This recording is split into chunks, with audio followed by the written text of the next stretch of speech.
다이노소어, 무서운 도마뱀. 이름에서 알 수 있듯 공룡 연구 초창기에는 공룡은 당연히 파충류로 여겨졌습니다. 그래서 공룡학자들은 이들의 체온 시스템도 악어, 뱀, 거북이처럼 변온성이라고 생각했죠. 많은 사람들이 흔히 변온성이라고 하면 피가 차가운 냉혈 동물을 생각하는데요. 엄밀히 말하면 이는 잘못된 표현입니다. 변온성은 말 그대로 체온이 환경에 따라 변한다는 뜻이지 피가 차갑다는 말은 아니기 때문이죠. 같은 맥락에서 온혈 동물이란 표현보단 체온을 항상 일정하게 유지하는 항온 동물이 올바른 표현입니다. 자, 그렇다면 공룡은 정말 파충류처럼 체온이 그때그때 달라지는 변온 동물이었을까요? 공룡의 체온에 대한 이야기 지금 시작합니다.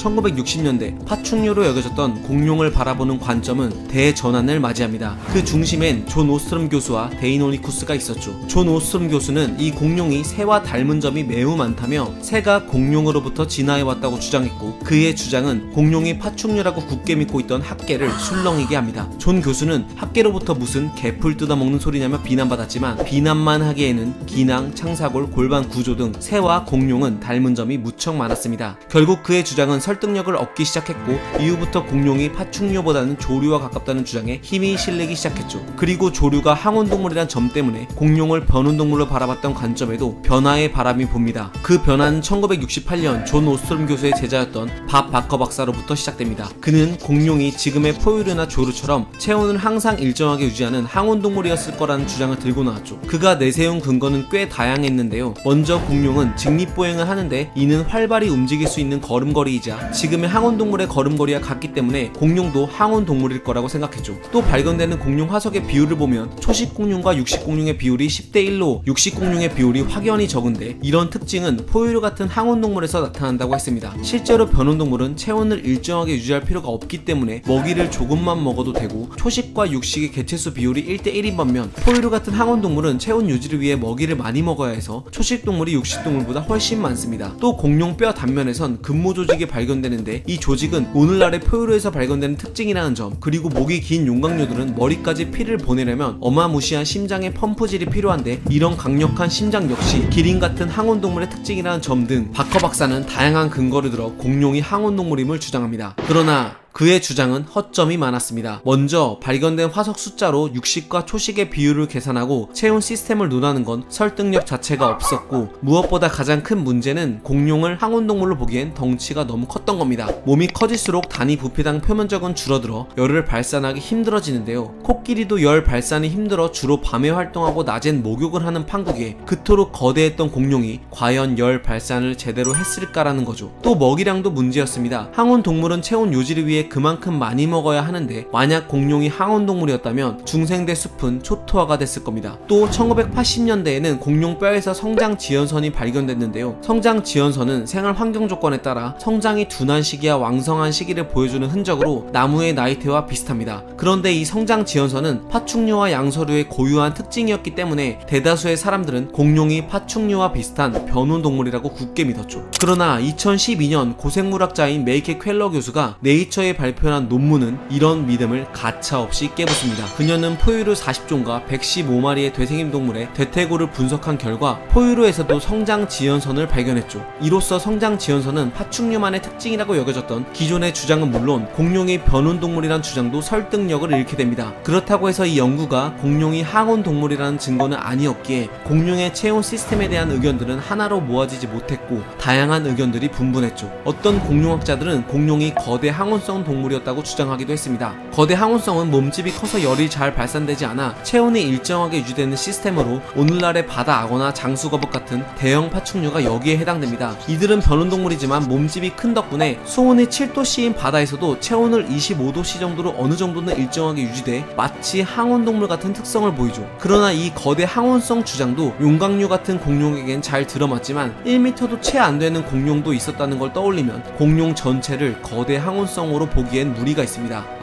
이쯤 되니 머리가 아파집니다. 항온과 변온 사이, 도대체 공룡은 어디에 속해 있었던 걸까요? 이런 해묵은 논쟁에 스콧 샘슨 박사는 공룡 오디세이란 책을 통해 꽤 파격적인 주장을 내놓습니다. 바로 중온 동물설이었죠. 현재의 생물계는 체온 유지에 에너지를 거의 쏟지 않은 변온 동물과 체온 유지에 에너지를 왕창 쏟아야 하는 항온 동물로 양극화를 띠는데, 공룡은 이 중간 단계의 체온 시스템을 지녔다는 겁니다. 스콧 박사는 공룡은 체온 유지에 드는 에너지는 포유류보단 작게 쓰고 상대적으로 성장과 생산 활동에는 많은 에너지를 썼다고 주장했죠. 그의 가설이 맞다면 공룡의 빠른 성장과 다양한 과시용 기관들이 설명됩니다. 그리고 그는 모든 공룡들이 중온성이 아니었고 공룡 중 일부는 직접 열을 생산해 체온을 유지하는 내온성 항온 동물로 진화했을 거라고 주장했습니다. 그 대표적인 예가 바로 마니랍토라루죠. 스콧 박사는 이 녀석들이 조류처럼 깃털을 지녔다는 점을 항온성의 강력한 증거로 제시했습니다. 또 그는 마니랍토라루에는 1000kg이 넘는 종이 거의 없는데 이 공룡류가 비교적 체구가 작았던 건 역시 내온성 항온 시스템을 지녔기 때문이라고 말합니다. 포유류나 조류처럼 몸에서 열을 만들어 체온을 유지하는 동물들은 몸이 너무 커지면 열 발산이 힘든 탓에 적당한 선에서 성장이 멈추는데 마니랍토라루가 바로 여기에 해당한다는 겁니다.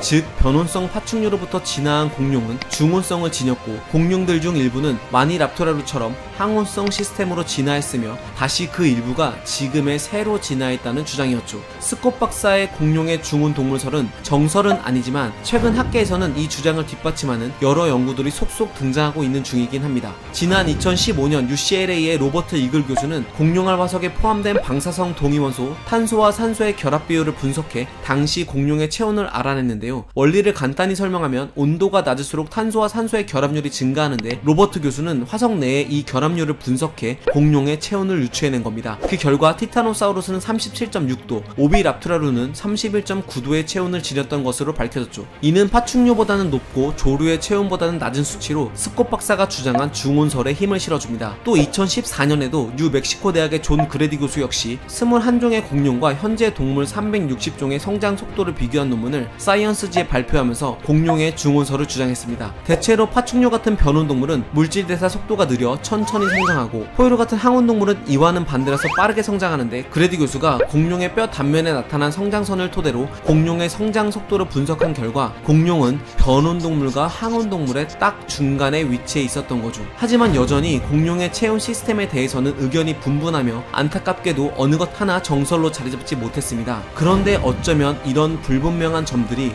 공룡을 더욱 신비롭게 만들어주는 건 아닐까 생각합니다. 공룡의 피는 따뜻했을까요? 차가웠을까요? 아니면 어중간했을까요? 이쯤 되니 정말 타임머신을 타고 공룡 시대로 가보고 싶어집니다. 과학은 세상을 보는 창, 지금까지 과학 드림이었습니다. 감사합니다.